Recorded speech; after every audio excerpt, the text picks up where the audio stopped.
Assalamualaikum warahmatullahi wabarakatuh.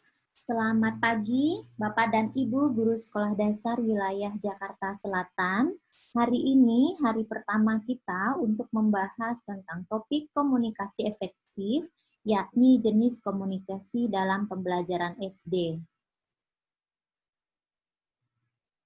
Tujuan dan indikator pencapaian kompetensi kita adalah: pertama, menjelaskan berbagai komunikasi yang efektif bagi peserta didik sekolah dasar kelas awal dengan benar dan diintegrasikan dengan 5 nilai utama penguatan pendidikan karakter atau PPK.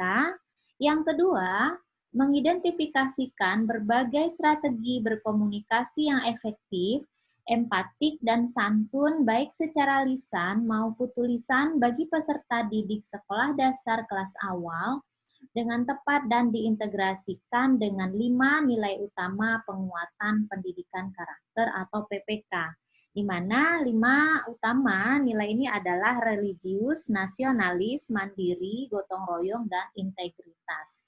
Nah, Bapak dan Ibu, komunikasi adalah proses penyampaian gagasan dari seseorang kepada orang lain. Sehingga di dalam unsur komunikasi ini ada pesan yang ingin disampaikan, ada orang yang menyampaikan pesan, dan orang yang menerima pesan tersebut.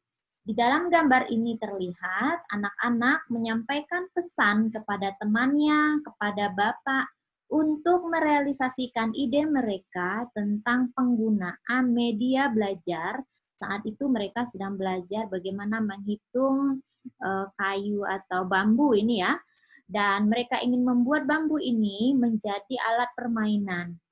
Nah, di dalam komunikasi ini banyak unsur seperti kode, informasi yang disampaikan kepada orang yang ingin disampaikan informasinya.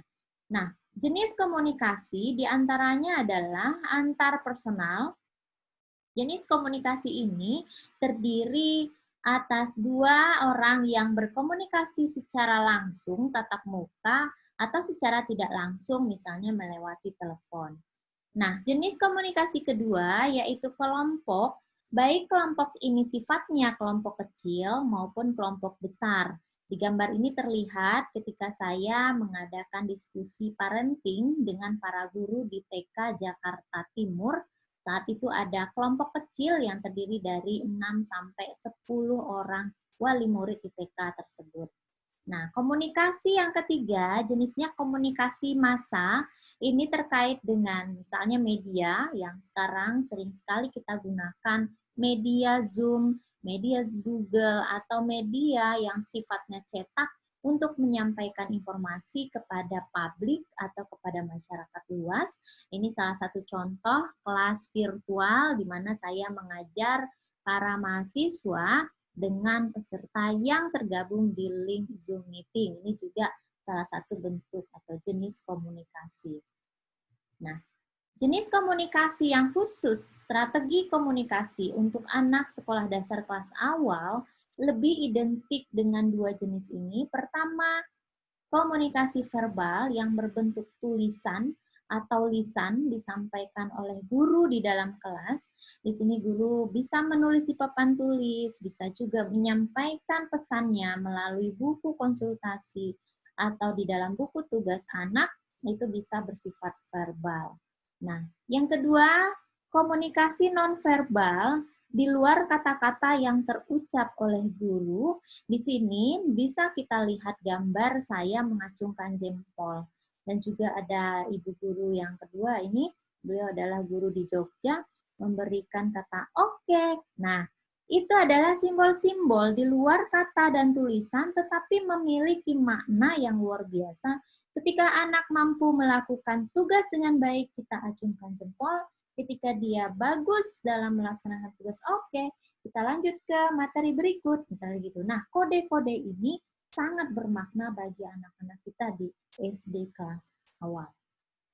Nah, ini adalah beberapa bentuk komunikasi nonverbal. Di samping ekspresi wajah, ada kontak mata, ada sentuhan, postur tubuh, gaya berjalan, suara, gerak isyarat, dan bau.